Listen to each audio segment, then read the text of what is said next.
విజ్ఞానం అనే ముసుగులో అడుగులేని అగాధములో దూకుతున్న ఈ ఆధునిక ప్రపంచంలో సత్యమనే దేవుణ్ణి, క్రీస్తుని, ఈ సత్యాన్ని తెలుసుకునేవారు చాలా అరుదు, తక్కువ మంది. తెలుసుకున్న ఆ కొద్ది వారిని కూడా ఈ మాయా శక్తి సులువుగా వారిని నాశనం చేసే ప్రయత్నం చేస్తుంది.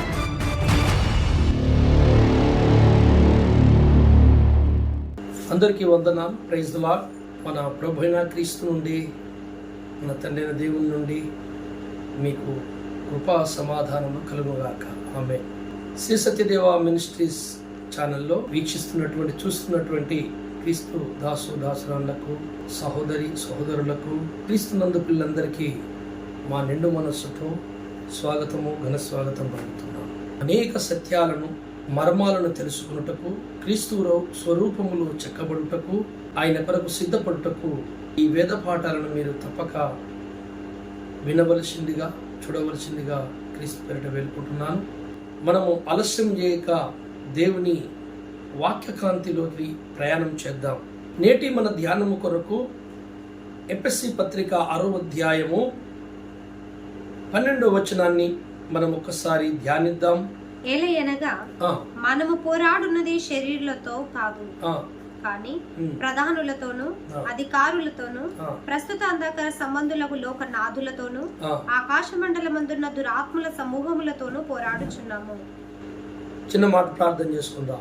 పరిశుద్ధుడా, మా పరలోకపు తండ్రి, దివ్య స్వరూపుడా, అందరి అంతరంగం ఎరిగిన వాడా, మీ ఉన్నతమైన నామమునకు మరొకసారి స్తుతి స్తోత్రములు, వందనములు చెల్లించుకుంటున్నాను. స్వామి, ఈ సమయంలో వింటున్న నీ బిడ్డలందరికీ, మా అందరితో నీ కృప కార్యములు మా యందు జరిగించి ఈ వాక్యమును వింటున్నటువంటి వారి అందరిలోనూ ఫలించున్నట్లు దీవించండి.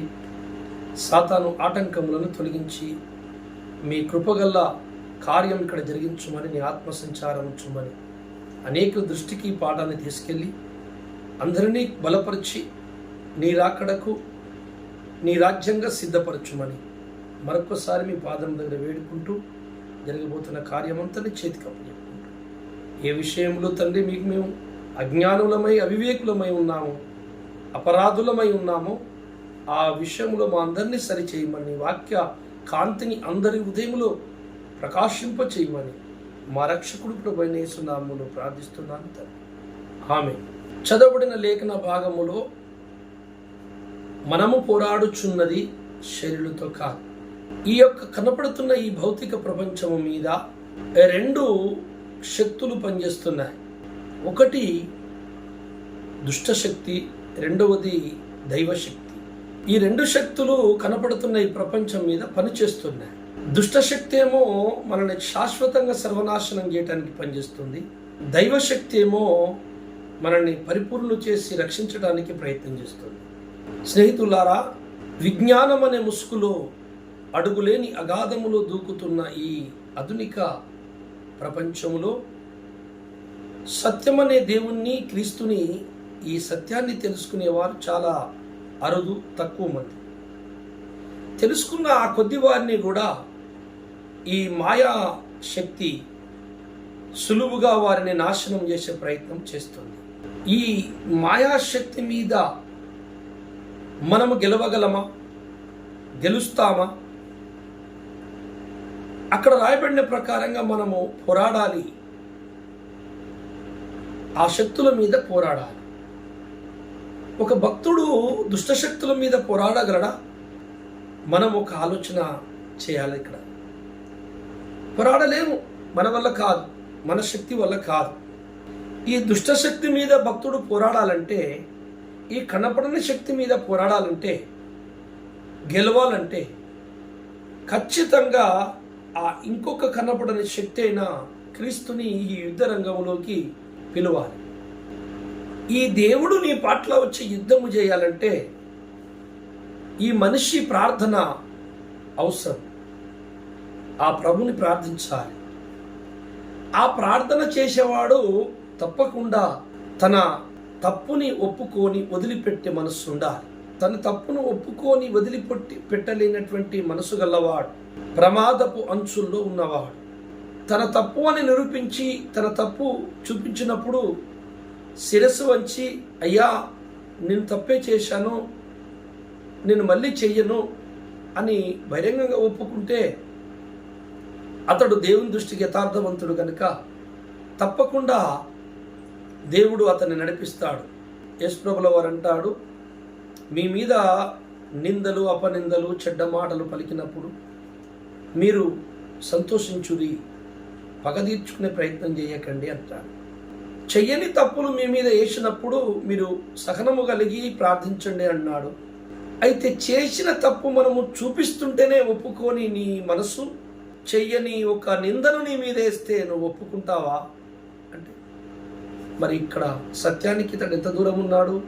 చాలా దూరం ఉన్నాడు. అందుకని దేవులారా, ఈ బైబిలు గ్రంథము మీరు చదవండి, చదివచ్చే వారందరూ.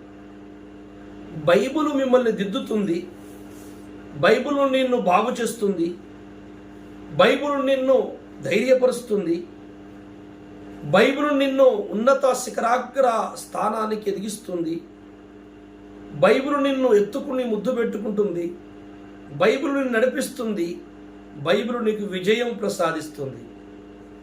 బైబిలే పరమగురువు. నీకు ఇచ్చినటువంటి దేవుడిచ్చిన 24 గంటల్లో నువ్వు 1 గంట రోజుకి ఒక 5 అధ్యాయాలు ఈ బైబిల్ చదివే ప్రయత్నం చేయండి దయచేసి.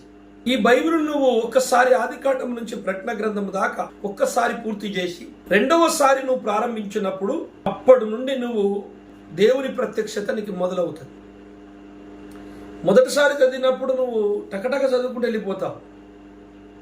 రెండవసారి ప్రారంభించినప్పుడు నువ్వు వెళ్ళవు. బైబిల్ నీ బ్రతుకును చదువుతుంది, నువ్వు బైబిల్ను చదవవు. బైబిల్ నీ సంగతులను చెబుతుంది. ప్రతి వచనము చోట నువ్వు ఆగి ఎంతో ధ్యానాల్లోకి వెళ్ళిపోతుంటావు. ఆత్మదేవుడు ప్రేరేపిస్తుంటాడు. దేవుణ్ణి తెలుసుకున్న ఈ కొద్ది వారిని కూడా సాతాను ఎలా మోసం చేస్తున్నాడంటే తన కుయుక్తి చేత. ఈ బైబిల్ను చదవనీయడు, మొదట చెప్పింది విననీయడు. ఈ లోక సంబంధమైనటువంటి తెలివితేటలతో అతడు అన్ని తీర్మానాలు చేస్తుంటాడు. అటువంటి వారిని, తన తప్పు ఒప్పుకోని వారిని సాతాను ఈజీగా మోసం చేస్తాడు, సులువుగా. మనము పోరాడుచున్నది శరీరులతో కాదు, అంటే అదృశ్య శక్తులతో పోరాడుతున్నాడు భక్తుడు. ఈ కనపడని శక్తి, దురాత్మ శక్తి మీద భక్తుడు ఎలా పోరాడగలడు, ఎలా గెలవగలడు? వాడేమో కనపడకుంటున్నాడు,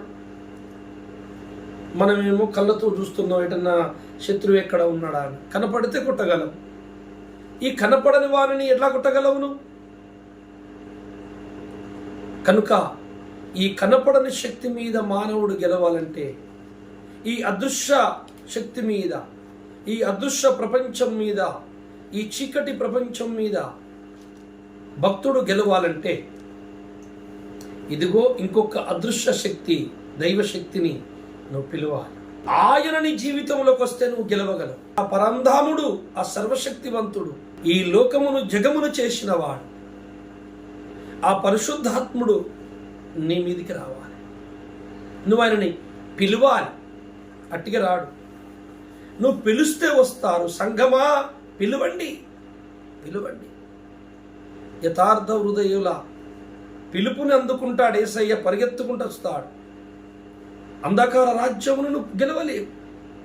ఒక దైవశక్తి నీ లోపలికి రావాలి. మానవ నైజము, మానవ నియమము, ఈ పాప నియమముతో దుష్టుని నేను గెలవలేవు. నీ లోపలికి ఒక దైవ నియమము రావాలి, ఒక దైవశక్తి నీ లోపలికి రావాలి. ఆ శక్తి పేరే దేవుడరా ఈ సృష్టిని చేసిన, ఈ సృష్టికి మూల పదార్థమైన ఆత్మ, పరిశుద్ధాత్మ. దైవాన్ని ఆహ్వానించండి, పిలవండి మీ జీవితంలోనికి. ఎఫెసీ 3:20 వచనాన్ని ఒకసారి చదవండి. అడుగు వాటన్నిటికంటేను, అడుగు వాటి అన్నిటికంటేను, ఊహించు వాటన్నిటికంటేను అత్యధికముగా చేయ శక్తి గల దేవునికి క్రీస్తు యేసు మూలముగా సంఘములో తరతరములు సదాకాల మహిమ కలుగును గాక. స్తోత్రములు కలుగును గాక. అడుగు వాటి కంటేను, ఊహించు వాటి కంటేను. దేవుణ్ణి ప్రార్థించేటప్పుడు మనం అడగాలి, ఊహించాలి. ఆ ఊహించడమే విశ్వాసం. మీరు అడిగినప్పుడు అది పొందారు అని నమ్మండి అని యేసయ్య. మీరు పొందారు, పొందినట్టుగానే అడగండి. ఇయ్యకపోయినా ఇచ్చేసావు తండ్రి, నీకు స్తోత్రం. కాకపోయినా అయిపోయింది తండ్రి, నీకు స్తోత్రం. విశ్వాసము కలిగినటువంటి ప్రార్థన, దేవుని వైపు చూసి నమ్మకం ఉంచే ప్రార్థన. మనము దేవుని యందు నమ్మకము ఉంచకపోతే మనకు అలాంటి ప్రార్థన రాదు. మీరు చాలా జాగ్రత్తగా ఈరోజు మీరు మీ మనసులో ఈ పాఠాన్ని నిలుపుకోండి. విన్నరా, అసాధారణమైనటువంటి అనేక సంగతులు ఈ మనకు బైబిల్ బోధిస్తుంది. బైబిల్లో నిక్షిప్తం చేసి పెట్టాడు. ప్రార్థించినప్పుడు మనము ఊహించాలి అంటుంది బైబిల్. విశ్వాసంలో అది జరుగుతున్నట్టు విశ్వాసించడమే ఊహించుట. మనము ప్రభువా నా పాటను ఈ కార్యములు చేయి, నేను అనేక జనముని రక్షణ నడిపిస్తా, అనేకుల దగ్గరికి వెళ్ళి నేను మాట్లాడుతుంటే అద్భుతాలు జరిగినట్టు, ఆశ్చర్య కార్యాలు జరుగుతున్నట్టు, దెయ్యపు శక్తులు వదిలిపోతున్నట్లు, దర్శనములు, కలలు, ఊహలు, ఇవన్నీ విశ్వాసములో భాగం. అలాగున ఆ దుష్ట అంధాకార శక్తుల మీద నువ్వు గెలవాలంటే ప్రార్థనలో అద్భుతమైన రీతిగా ఊహించాలి జరుగుతున్నట్టు. నువ్వు జరుగుతున్నట్టు ఊహించకపోతే నువ్వు సాధించలేవు. అందుకే ప్రార్థన చేసేటప్పుడు విశ్వాసం అనేది చాలా అవసరమైనది. ఆ సాతానుని మీ కాళ్ళ కిందేసి శీఘ్రముగా తొక్కిస్తానని రోమా 16:20 అన్నారు. మీలో ఉన్నవాడు లోకములో ఉన్నవాడి కంటే గొప్పవాడని అన్నాడు. మీరు దేనిని బంధింతురో అది బంధింపబడును అని అన్నాడు. ఇప్పుడు నేను ప్రార్థిస్తున్నాను, తండ్రి, ఫలాని వ్యక్తుల మీదున్న దురాత్మలు అతన్ని పీడ్చుకు తింటున్నాయి, అతడు పిచ్చివారిగా మారిపోయాడు, అతన్ని లోపలున్న దురాత్మను నేను యేసు నామములో బంధిస్తున్నాను అనే ఊహల్లోకి వెళ్ళిపోయి నిజంగా నేను బంధిస్తున్నట్టు ప్రార్థించినట్లయితే ఖచ్చితంగా విడుదల పొందుతాడు. అయితే అడగంగానే కాకపోవచ్చు, ఒక ప్రార్థనలో కాకపోవచ్చు. అలాగ నువ్వు నమ్మకంగా కొంతకాలం చెయ్యి. ఒక వ్యక్తిలో దురాత్మలు దూరి, వాక్యం తెలుసు, ప్రార్థన తెలుసు, సత్యం తెలిసి, దేవుడు తెలిసి కూడా కొంతమంది దురాత్మలు దూరుతుంటాయి. దూరినప్పుడు ఏం చేస్తారంటే వాళ్ళు సత్యవంతుల మీద నిందలేస్తుంటారు, నీతిమంతులని పట్టుకొని పీడ్చుక తినే ప్రయత్నం చేస్తుంటారు. వాళ్ళకి తెలుసు అదే తప్పని పాపం, కానీ వాళ్ళు అదే చేస్తుంటారు. ఎందుచేతంటే వాళ్ళ లోపల దురాత్మ దూరింది.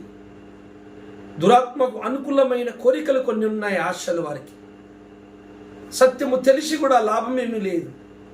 అసత్యమునకు సపోర్ట్ చేస్తారు, అబద్ధానికి చేతులు కలుపుతారు. ఇది మాయా, ఈ ప్రపంచాన్ని కాస్తున్న ఒక మాయ చేస్తున్న పనిది. అట్టివాని కోసం ఒకవేళ నువ్వు ప్రార్థించేటప్పుడు ఏమనాలి? ప్రభువా, సత్యమునకు ధర్మమునకు విరుద్ధంగా మాట్లాడుతున్న ఆ వ్యక్తిలో దూరిన దురాత్మని నేను ఇప్పుడే యేసు నామములో బంధించి విసిరేస్తున్నాను. దురాత్మ తొలగిపోయింది అనుకో, గిలగిల కొట్టుకొని కింద పడిపోతాడు. ఆ వ్యక్తిలో దూరిన దురాత్మ సత్యమునకు ధర్మమునకు వ్యతిరేకంగా తిరిగి పోరాటం చేస్తుంది. ఆ వ్యక్తిలో నుంచి దురాత్మ బయటికి వెళ్ళిందంటే ఇక అతడు పోరాటం చేయడు, కుంగిపోయి కింద పడిపోతాడు. ఒకవేళ దేవుని ప్రణాళికలు ఉంటే మరుమనసు పొందుతాడు, లేకపోతే ప్రమాదపు అంచుల్లోకి వెళ్ళిపోతాడు. నీ తప్పు కాదు, కానీ నువ్వు గెలవాలి.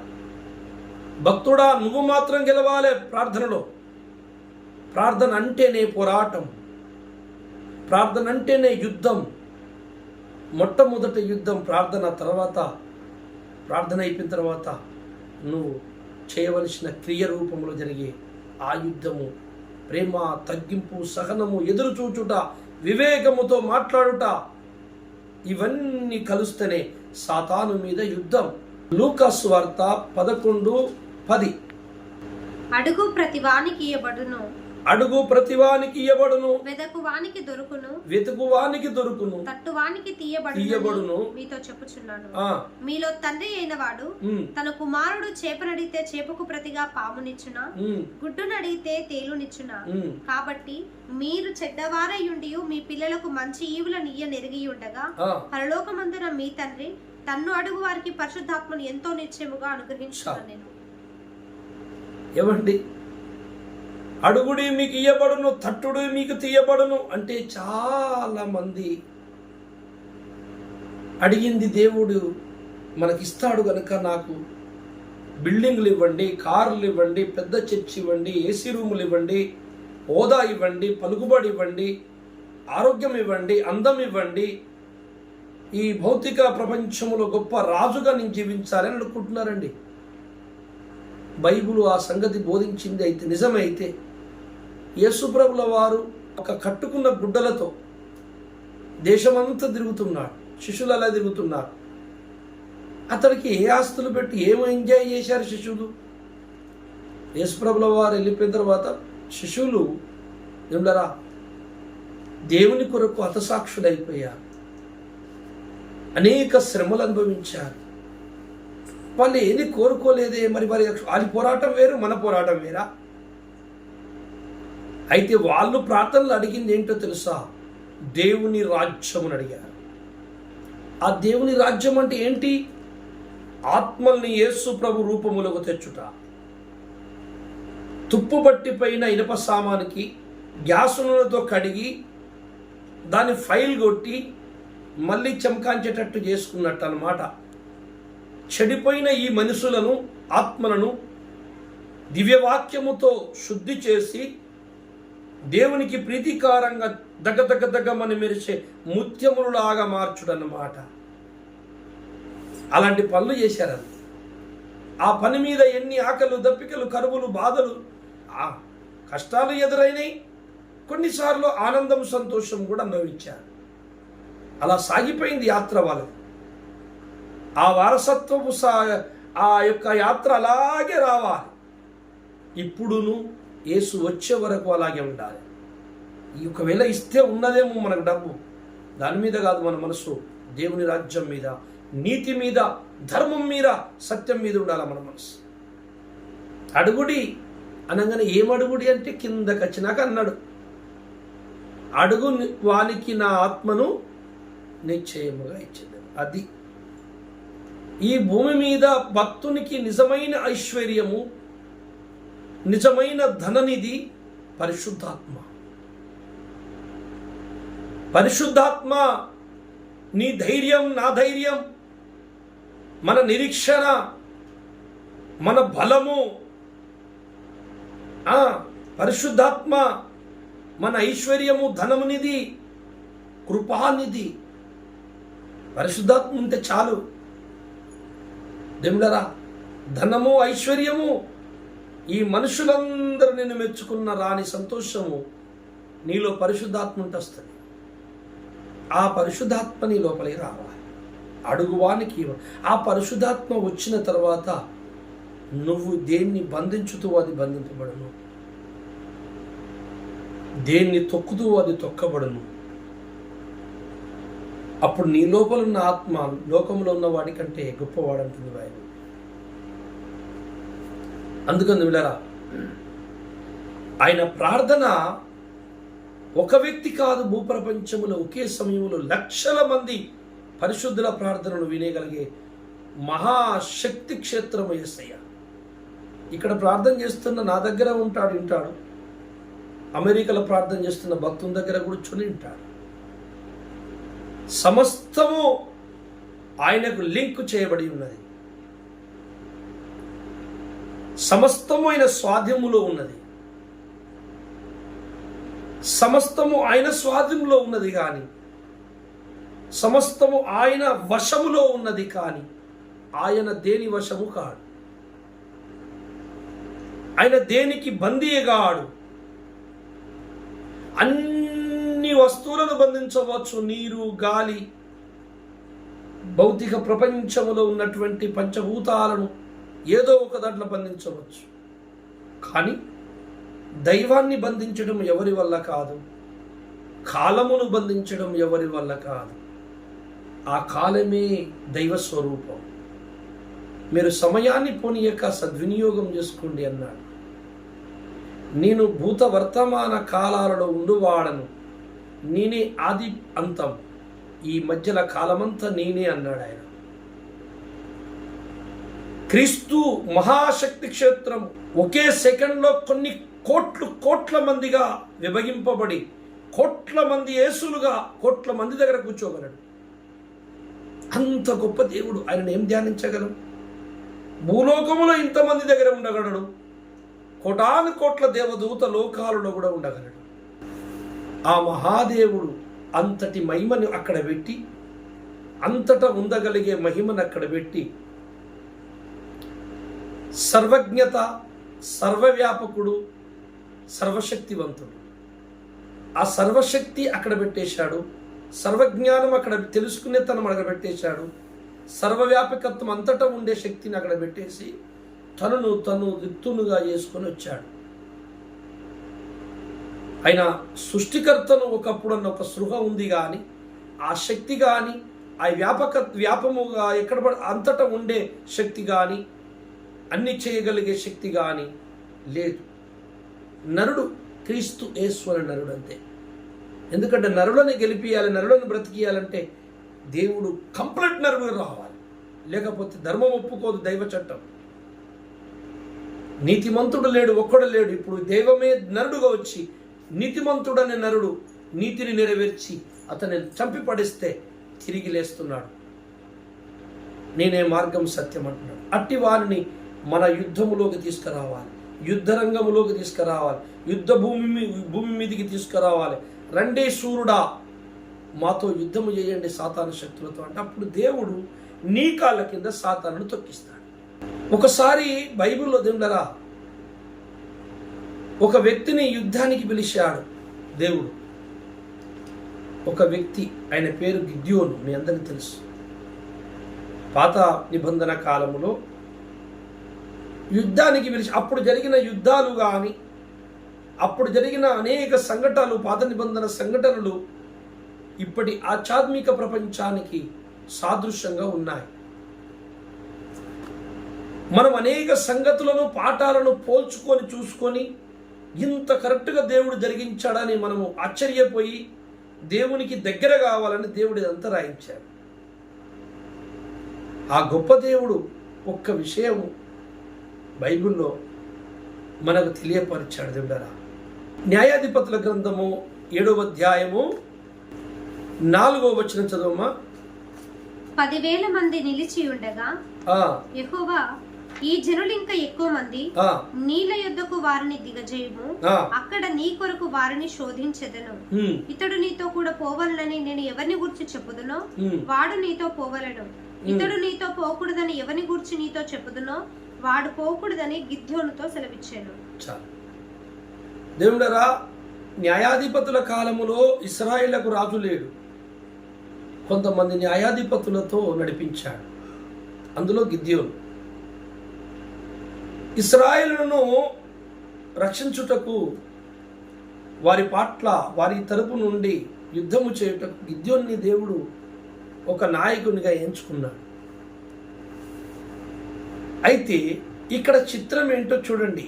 గిద్యోని యొక్క జీవిత కాలములో, ఆ యుద్ధములో జరిగినటువంటి ఆ యొక్క సమయములో, ఆ సంఘటనలో జరిగినటువంటి ఆ చరిత్రను ఒకసారి మనం ధ్యానం చేస్తే, ఇప్పుడు నేను చెప్పినటువంటి ఆధ్యాత్మిక యుద్ధానికి ఎలా ఆపాదింపబడిందో, ఎంత గొప్ప మర్మమో మీకు అర్థమవుతుంది. ఇశ్రాయేలు నుండి యుద్ధము చేయగలిగేటువంటి శూరులను, బలవంతులను గిద్యోను రావాలని పిలుపునిచ్చాడు. ఆయుధాలు ధరించి యుద్ధము చేయగలిగే వయసు గలవారు శూరులు 32,000 మంది వచ్చారు. అయితే ఇశ్రాయేలు మీదికి శత్రు సైన్యం దిగింది. మిద్యానీయులు, అమాలేకీయులు, తూర్పు దేశాల వాళ్ళు కూడా వచ్చారు. వారి మీదకి యుద్ధం పోవాలి. వాళ్ళు ఇశ్రాయేలు దేశాన్ని తుడిచిపెట్టి వాళ్ళందరినీ మనము బానిసలుగా చేసుకుందామని వాళ్ళు బయలుదేరారు. అందరూ కట్టకట్టుకుని వెళ్ళారు. గిద్దోనును పేర్చి కొంతమందిని యుద్ధానికి పిలిచాడు. వాళ్ళు 32,000 మంది వచ్చారు. దేవుడు ఏమన్నాడంటే, ఈ 32,000 మందితో నేను ఈ యుద్ధం చెయ్యను, వీళ్ళొద్దు నాకు అని చెప్పి, అందులో భయపడుతున్న వాళ్ళు ఎంతమంది ఉన్నారో వాళ్ళందరిని ఇంటికి పంపించాను ఆయన అంటే, అందులో ఏమిటారా మరి 22,000 మంది ఇంటికి వెళ్ళిపోయారు. మిగిలింది 10,000 మంది. ఈ 10,000 మందిని కూడా దేవుడు పరీక్షించమని గిద్యోనుకు చెప్పాడు. ఒక లోయ ప్రాంతంలోనికి దింపాడు వాళ్ళందరినీ. వాళ్ళు పరిగెత్తుకుంటూ వచ్చేసరికి దాహం వచ్చింది. ఆ లోయలో ఒక చిన్న కాలువ, ఒక వాగు, నీటి కాలువ, నది పారుతుంది. అది తక్కువ నీరుతో. అక్కడికి వచ్చి ఆ దాహము పరిగెత్తుకుంటూ వచ్చి దాహము తట్టుకోకుండా బోర్ల బక్కల పడి కుక్కలాగా నీళ్లు టక్క టక్క తాగుతున్నారు చాలామంది. అలా తాగిన వాళ్ళనందరినీ పక్కకు ఒక గుంపు చేయమని దేవుడు. చేయితో నీళ్లు తీసుకొని తాగిన వారిని ఒక గుంపు చేయమని. చేయితో నీళ్లు తీసుకొని తాగిన వాళ్ళు 300 మంది 10,000 మందిలో. ఇక 9,700 మంది కుక్కలాగా గతికారట. సో వాళ్ళని తీసి పక్కన పెట్టి ఇంటికి వెళ్ళిపోమన్నాడు. ఇక మిగిలింది 300 మంది గిద్యోను. 12వ వచనం చదువుకుందాం ఒకసారి. మిద్యానీయులను అమాలేకీయులను తూర్పు వారును లెక్కకు మిడతల వలె ఆ మైదానములో పరుండి ఉండిరి. మిద్యానీయులు, అమాలేకీయులు, తూర్పు వారు. ఎన్ని దేశాల వారు వచ్చారో చూడండి. మిద్యానీయులు, అమాలేకీయులు కాకుండా తూర్పు దేశం అట. ఇశ్రాయేలు మీదకి వచ్చారంటే వాళ్ళు లెక్కకు మించిన వారు ఎలా ఉన్నారట? లెక్కకు మిడతల వలె దిగినరు. అక్కడ వాళ్ళ రథాలు, గుర్రాలు, ఒంటెలు, సమగ్ని, కత్తులు, కఠోరాలు, ఆయుధాలు, పదునైన ఆయుధాలు ఏముండారా? ఇక తెల్లారు లేస్తే ఇశ్రాయేలు దేశానికి లేస్తారు. అక్కడ చీకటి పడితే అప్పుడు యుద్ధ ధర్మం ఏంటంటే, ఒక యుద్ధ ధర్మం ఉండేది. ఇప్పుడు లేదులే ఆ యుద్ధ ధర్మం. అర్ధరాత్రి మనుషులను పొడి చంపుతారు. అప్పుడు ఒక యుద్ధ ధర్మం ఉండేది. ఇరువైపులా యుద్ధం చేసేవారు. వచ్చిన తర్వాత ఒక సిగ్నల్, ఫలానా టైంకు ప్రారంభం కావాలి, మనం బూరలు ఊదుకోవాలి, ఓకేనా? ఓకే, అప్పుడు యుద్ధం స్టార్ట్. సూర్యుడు అస్తమించిందంటే యుద్ధం స్టాప్. మళ్ళీ పొద్దున్నే అలాగున వాళ్ళు చీకటి అయింది ఎక్కడో ఒకటి పడుకున్నారు. ఎందుకంటే ఆ రోజుల్లో కరెంటులు మిరెంట్లు ఏం లేవు, డ్యూటీలు ఉండేవి. అయితే గిద్యోను 300 మందిని పట్టుకుని వారి మీదకి వెళ్తున్నాడంటే వాళ్ళు ఎట్లున్నారంటే ఇసుక వేస్తే రాలకుండా ఉన్నారు. లెక్కకు మిడతల వలె. ఏ 3-4 లక్షల మందో. ఇంతమంది మీదికి దేవుడు ఎంతమందిని యుద్ధానికి పంపుతున్నాడు? 300 మంది. అసలు ఏమన్నా ఎవడన్నా నమ్ముతాడా దీన్ని? గిద్యోనికి ఏమన్నప్పుడు, గిద్యోను కూడా మనిషే కదండి, అతనికి ఎట్లా నమ్మకం కుదురుతుంది? ఈ 300 మందితో ఈ లెక్కకు మించిన మిడతలు లెక్కున్న ఈ భయంకరమైనటువంటి రాక్షసులాగా ఉన్నారు. ఎత్తుకెత్తు. ఇంత భయంకరమైన మనుషులతో మేము ఎట్లా గెలుస్తాం? ఇది ఎట్లా సాధ్యం? 300 మందితో నేను గెలిపిస్తా అంటాడేంది దేవుడు? ఆయన మనిషి కనుక కొంచెం అనుమానం వచ్చింది. అయితే గిద్యోను సీక్రెట్గా దండు దగ్గరికి నైట్ పూట వెళ్తే ఆ దండులో ఆ సైనికులకు ఒక కల వచ్చిందట. గిద్యోను రొట్టె వాళ్ళను ముర్లుకుంటూ వచ్చి అందరినీ తొక్కినట్టు, గిద్యోను గెలిచినట్టు ఇట్లా కల వచ్చింది అని వాళ్ళు చెప్పుకుంటున్నారు. అది విని దేవుడారా అతనిలో దేవుని మీద కొంచెం విశ్వాసం పుట్టింది. ఆ విశ్వాసం పుట్టంగానే దైవాత్మ ఆవరించింది. దైవాత్మ గిద్యోని ఆవరించగానే అసాధారణమైన వాటిని విశ్వాసం చేస్తున్నాడు, నమ్ముతున్నాడు. జరగదు. 300 మందితో 3 లక్షల మందిని 4 లక్షల మందిని ఎవడండి కొట్టి చంపేది? మంచిది, దేవుడు చేయగలడేమో. 300 మందికి ఉన్నతమైన బలము జ్ఞానము ఇస్తే చేయగలడు. దేవుడు కాపాడుతుంది లెక్కన, చేయగలడేమో అనుకున్నాడు. సరే, అంతమంది మీదికి 300 మందిని పట్టుకొని పోతున్న గిద్యోను ఏం పట్టుకొని పోతున్నాడు? దేవుడు వారికి మూడు ఆయుధములు ఇచ్చాడు. ఒక్కొక్క వ్యక్తికి 300 మందికి ఒక్కొక్క వ్యక్తి 3 ఆయుధములు. ఆ 3 ఆయుధములతో యుద్ధం చేయాలి అంటున్నాడన్నమాట. ఆ 3 ఆయుధములు చదువుకుందాం. 16వ వచనం. ఆ 300 మందిని 3 గుంపులుగా చేసి 3 గుంపులుగా చెయ్యి, బూరను, వట్టి కుండను, వట్టి కుండ, ఆ కుండలలో దివిటీలను ప్రతివాని చేతికిచ్చి వారితో ఇట్లా నేను నన్ను చూచి నేను చేయునట్లు చేయుడి. ఏమండి, లెక్కకు మించిన మిడతల వల్ల శత్రు సైన్యం మీద దేవుడు ఎంచుకున్న ఆత్మావరించిన గిద్యోనుకు ధైర్యం వచ్చింది. సరే, బాగానే ఉన్నదండి. మరి ఆ మనుషుల మీద యుద్ధం చేయటానికి గిద్యోను దగ్గర దేవుడిచ్చిన ఆయుధాలు ఏంటయ్యా? బల్యము, ఖడ్గము, డాలు, యుద్ధానికి వెళ్ళేటి పదునైన ఆయుధములు కదండి. కాదట, 3 ఆయుధములు ఉన్నాడు ఒక్కొక్కరి దగ్గర. ఏంటంటే, ఒకటి కుండ, ఒకటి కొత్త కుండ, పాత కుండ, ఒకటి కుండ. మరి ఇన్నెల కుండలు ఇస్తారా? ఎవరన్నా కుమ్మరుల దగ్గర ఆ కుండలు పట్టుకొచ్చుకున్నట్టున్నారు, కొత్త కుండలే. కుండ పట్టుకో గిద్యోను, ఒక్కొక్కరికి ఒక కుండ ఈ గిద్యోను. రెండవది ఊదే బూరయి. మూడవది దివిటి.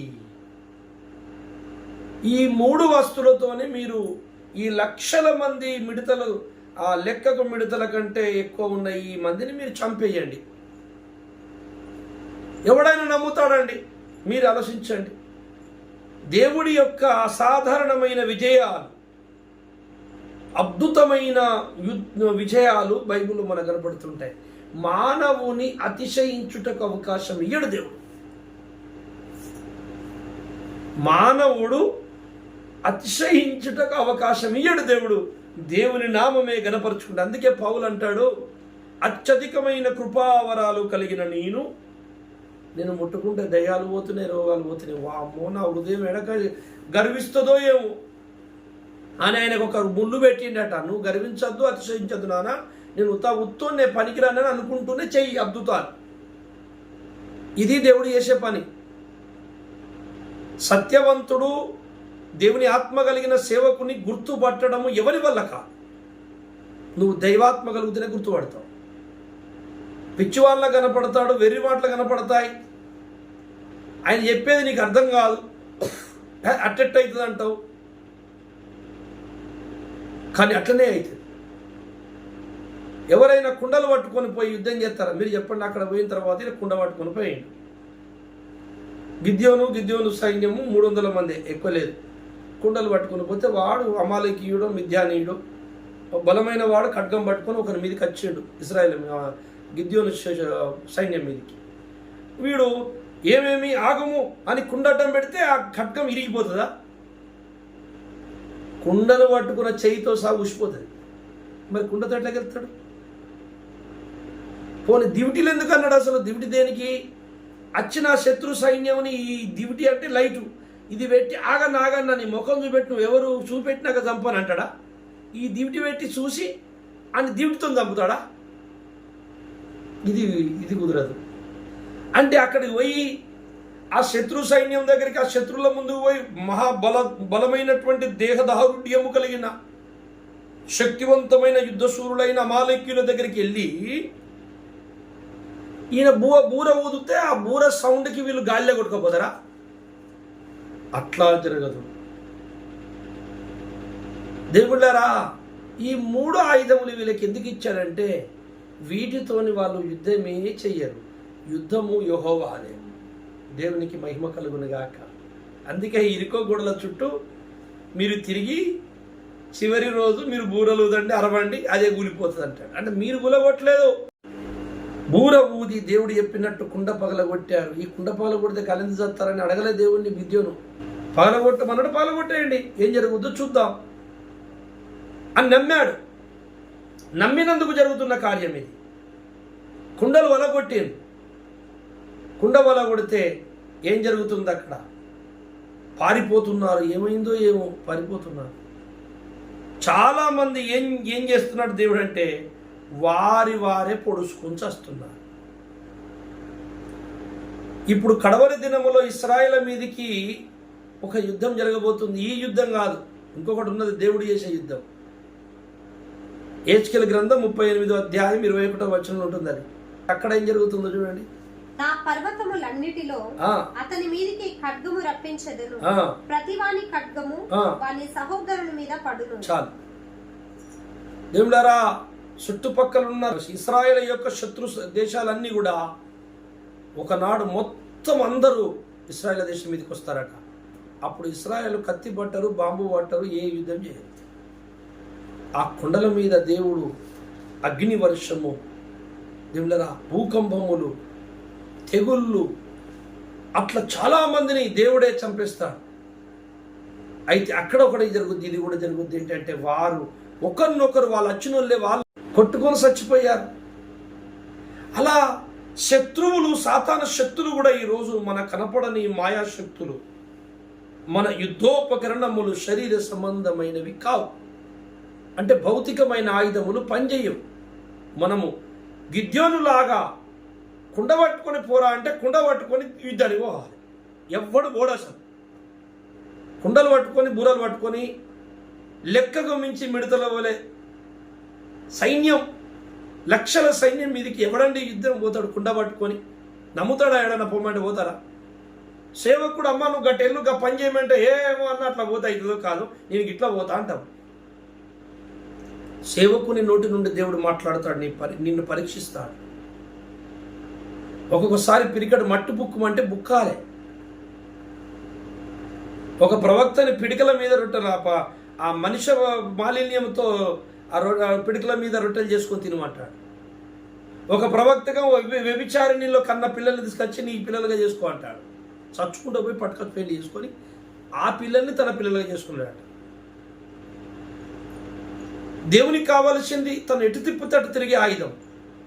నన్ను ఇట్లా అంటున్నావు ఏంటి అని అడిగే ఆ మనుషులు ఆయనకు అవసరం లేదు. గిద్యోను కుండలు పట్టుకొని ఎందుకు పోవాలి సార్? కుండలతో ఎవడికి వెళ్తాడు? ఏం మాట్లాడతాను సార్? మమ్మల్ని చంపేటట్టే ఉన్నావు కదా నువ్వు అని అనలే. కుండలు పట్టుకొని పోయి దేవుడారా, ఈరోజు తప్పకుండా నువ్వు ఈ విశ్వాసం కలిగి జరుగుతున్నట్లు నువ్వు ఊహించుకుంటూ నువ్వు ప్రార్థించినట్లయితే అవి ఖచ్చితంగా జరుగుతాయి. చూసుకోండి ఈ రోజు నుంచి మీరు. అసలు కుండెందుకు పెట్టాడు? ఇంకేదైనా పెడితే అయిపోయింది కదా. అది ఆ మర్మం చెప్పదామనే ఈరోజు నేను ఈ ప్రసంగం తీసుకున్నాను. అంటారా, కుండ అంటే ఏంటిది? కుండ దేని కొరకు వాడబడింది? ప్రసంగి గ్రంథములో 12వ అధ్యాయములో 6వ వచనంలో ఒక మాట చదువుదాం. వెండి త్రాడు విడిపోవును, వెండి తాడు విడిపోవును, బంగారు గిన్నె పగిలిపోవును, బంగారు గిన్నె పగిలిపోవును, దార యొద్ద కుండ పగిలిపోవును. అది దార యొద్ద కుండ పగిలిపోను. అసలు ఆ మాటలు ఏంటంటే ఒక వ్యక్తి దేహం గురించి మాట్లాడుతుంది. కుండ పగిలిపోవుట అనగా మనిషి కుప్పకూలి మరణించుట, శరీరము మరణించుట, శరీరం వదిలిపెట్టుట.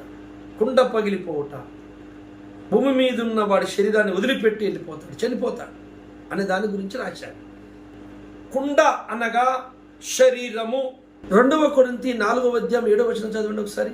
అయినను ఆ బలాధిక్యము మామూలమైనది కాక దేవునిదై ఉండునట్లు మట్టి ఘటములలో ఈ ఐశ్వర్యము మాకు కలదు. ఏ మట్టి ఘటము? శరీరం అనే ఈ మట్టి ఘటములో ఏముంది? లోపల మహిమైశ్వర్యం ఉన్నది. ఎలీషా ఏలియా దగ్గర నుంచి 200 ఆత్మాభిషేకం తీసుకున్న తర్వాత ఆ ఎలీషా మొట్టమొదట ఎరికో పట్టణం వచ్చాడు. ఆ పట్టణస్థులు ఎలీషా దగ్గరికి వచ్చి, నాయన మా వెళ్ళినవాడా, మీరు చూస్తున్న ఈ పట్టణం ఇంత గంభీరముగా, అందంగా, మేడలు మిద్దెలతో, ఎంతో ఐశ్వర్యాలతో తులతూగుతున్నట్టు మీకు కనపడుతుంది. కానీ ఈ పట్టణములో, ఈ దేశంలో ప్రవహించే నీళ్లు మంచివి కాదు. ఆ నీళ్లు త్రాగటానికి పనికిరావు. ఆ నీళ్లతో భూమికి సారము లేదు, ఇక్కడ పంట పుట్టదు. ఇతర దేశాల నుంచి నీళ్ళు తెచ్చుకోవాలి, పక్క దేశం నుంచి మేము తిండి తెచ్చుకోవాలి. ఇది ఏం మీరు చూస్తున్నారు కానీ ఏం లాభం అయ్యా మాకు? మీరు అనుకునేరు బాగుందేమో అనుకునేరు అని అంటారనమాట పెద్దలు. అన్నప్పుడు అప్పుడు ఎలీషా ఏమంటాడంటే, ఒక కొత్త పాత్ర తీసుకురండి. ఏదో కొత్త కుండ, కొత్తది కావాలి, పాతది అయితే వద్దు. ఆ పాత్రలో ఉప్పు వేసి తీసుకురండి. ఆ ఉప్పు వేసిన పాత్రను తీసుకొచ్చినాక ఆయన దాన్ని పట్టుకెళ్ళి ఆ ఒక ఊట యొద్ద ఆ ఉప్పు పోసాను. అప్పుడు ఆ నీళ్ళన్నీ మంచిగా అయిపోయినాయట, తాగుటకు భూమి సారం అయిపోయిందట.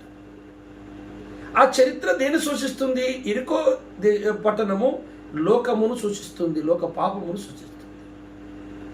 ఈ కొత్త కుండ, కొత్త పాత్ర దేని సూచిస్తుంది? ఈ లోక పాపమును బాగు చేసే మారు మనసు అయిన వ్యక్తిని సూచిస్తుంది.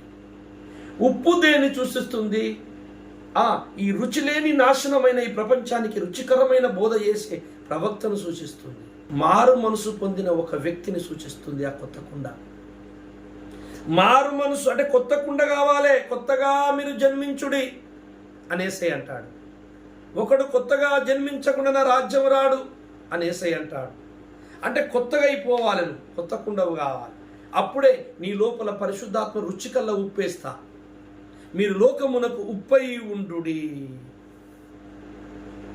దేవులారా, ఉప్పు చెడిపోకుండా కాపాడుతుంది. ఊరగాయను కానీ చేపలను కానీ ఏదైనా వస్తువు ఉప్పు పెట్టి ఉంచుతారు. ఎందుకో తెలుసా? చెడిపోకుండా ఉంటుంది, ఎక్కువ నిలువ ఉంటుంది. చెడిపోకుండా కాపాడదన్నమాట. అందుకే లోకాన్ని చెడిపోయే, లోకాన్ని కాపాడేటోళ్ళు మీరు ఉప్పు లాంటి వాళ్ళు.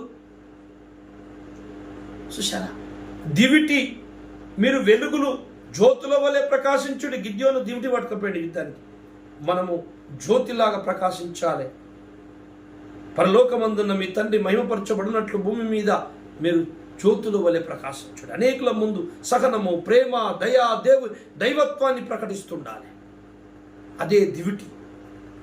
ఇక నువ్వు మారు మనసు పొందినటువంటి బిడ్డవై ఉండాలి. అదే కొత్త కుండ. అంటే పాత కుండ పగిలిపోవాలి, పాతదైనది పగిలిపోవాలి, కొత్త కుండగా మారాలి. నువ్వు మారు మనసు పొందకుండా, పగలకుండా నువ్వు కొత్తగా కాలేవు. యుద్ధంలో గెలవాలంటే గిద్యోను కుండ పగలగొట్టేయాలి, తీసుకొచ్చిన కుండ. అంటే భవిష్యత్తులో పాతదైన ఈ మానవుల దేహాలకు ఉన్నటువంటి శరీర కోరికలు చంపుకొని ఆత్మ కోరికలు రావాలి. శరీర సంబంధమైనటువంటి వాటిని జయించకపోతే ఆత్మ సంబంధమైన నీ లోపలిగా, ఆత్మ సంబంధమైన నీ బీజము నీ లోపలికి వచ్చినాక నువ్వు దెయ్యముల మీద గెలుస్తావు. దాని అర్థం అది. కొత్త పాత్రలుగా మారండి. ఆ పాతదైనది తీసివేయుడి. పాత కుండ పగిలిపోని, నేను కొత్త కుండగా అయిపోతారు మళ్ళీ మీరు. అందుకని కుండలు పగలగొట్టాలి, దివిటీలు పట్టుకోవాలి,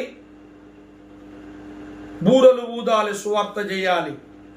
అప్పుడు అంధకార రాజ్యము, దురాత్మల రాజ్యం మీద యుద్ధం చేయగలరు మీరు. భవిష్యత్తులో చేయబోతున్నారు ఇలాగన ఆధ్యాత్మిక భవిష్యత్తు ప్రపంచంలో. కనుక రాబోతున్న సంఘానికి చూపెట్టడానికి, పాఠము నేర్పడానికి గిద్యోనికి ఆ 3 ఆయుధములు ఇచ్చాడు. ఆ ఆయుధములే కావు. ఆయన పట్టుకొని వెళ్ళి ఆయన చెప్పినట్టు చేసినందుకు వాళ్ళే పొడుచుకుని వస్తున్నారు. లెక్కకు మించిన అమాలేకీయులు, మిద్యానీయులు, తూర్పు దేశపు వాళ్ళు ఎంతమంది వచ్చారో. అందుకని ఏమిటారా, ఈ మట్టి ఘటం, ఇది కుండ. మీరు శరీర సంబంధమైన కోరికలను మీరు అణిచివేయండి. శరీర సంబంధమైన బీజాలను తొక్కివేసి ఆత్మ ఫలములతో నింపబడండి. గలతీ 5వ అధ్యాయంలో ఉంటుంది అన్నమాట. శరీర క్రియలు, ఆత్మ ఫలములు, శరీర క్రియలు. కనుక శరీర సంబంధమైన కోరికలు, కోపము, అహంకారం, గర్వము, స్వార్థము, ధనాపేక్ష, ఇవి కలిగిన ఏ వ్యక్తి కూడా వాడు పగలలేదు గనక, మారు మనసు పొందలేదు గనక వాడు కొత్త కుండ కాడు, కొత్త పాత్ర కాడు. కొత్త పాత్ర కాడు గనక వాళ్ళ లోపలికి ఉప్పు రాదు, అనగా పరిశుద్ధాత్మ రుచిగల్ల దేవుడు రాడు. అందుకే ఎలీషా అన్నాడు, కొత్త పాత్రలో వేసుకురండి ఉప్పు, పాత్ర వద్దు నాకు. భవిష్యత్తులో కొత్త పాత్రలో దేవుడు వాడుకోబోతున్నాడు. కొత్తగా జన్మించిన వారిని వాడుకోబోతున్నాడు. ఇదిగో పాపం అనే ఈ నీరుని, చేదు నీరుని, ఈ విషపు నీరుని, ఇరుకో పట్టణంలో ఉన్న ఈ పనికిరాని నీరుని, ఈ పాపముని ఇరుకో పట్టణం తీసేస్తున్నాను. కొత్త పాత్రను నింపి ఆ దేవుడు నా భవిష్యత్తులో వాడుకోబోతున్నాడు. ఈ పాప ప్రపంచాన్ని కాపాడబోతున్నాడు. కనుక కొత్తగా జన్మించాలి. ఆ కొత్త జన్మ అనగా మారు మనసు, శరీర సంబంధమైన చంపగలిగితే నువ్వు దెయ్యముల మీద గెలవగలవు, యుద్ధములో గెలవగలవు. అంటే పాతదైనకుండా పగిలిపోయి కొత్తగా మారాలి మనం. ఈ వాక్యం అనే దివిటి పట్టుకోవాలి. నీ వాక్యము నా పాదములకు దీపం అన్నాడు దావీదు గారు. కనుక వాక్యం అనే దివిటి ఏమిటరా జ్యోతుల వలె ప్రకాశించాలి, సువార్త అనే బూర ఊదాలి. ఇవన్నీ ప్రార్థన ఇవన్నీ చేస్తేనే ఇదిగో ఈ సాతాను మాయాలోకాన్ని జయించగలం. ఈ కనపడని శక్తులు రెండు ఉన్నాయని నేను మొదట్లో అన్నానే. ఒక శక్తి చీకటి ప్రపంచం, చీకటి సైన్యం.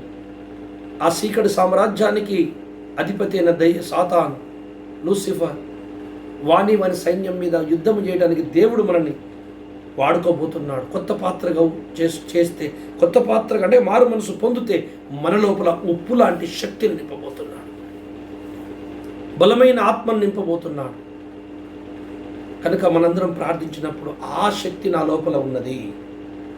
నేను చేస్తున్న ప్రార్థన సాతాను అంధకార శక్తులను సర్వనాశనం చేస్తుంది అనే నమ్మకంతో మనం ప్రార్థిద్దామంటే అది జరుగుతుంది, ఎక్కడో జరుగుతూనే ఉంటుంది.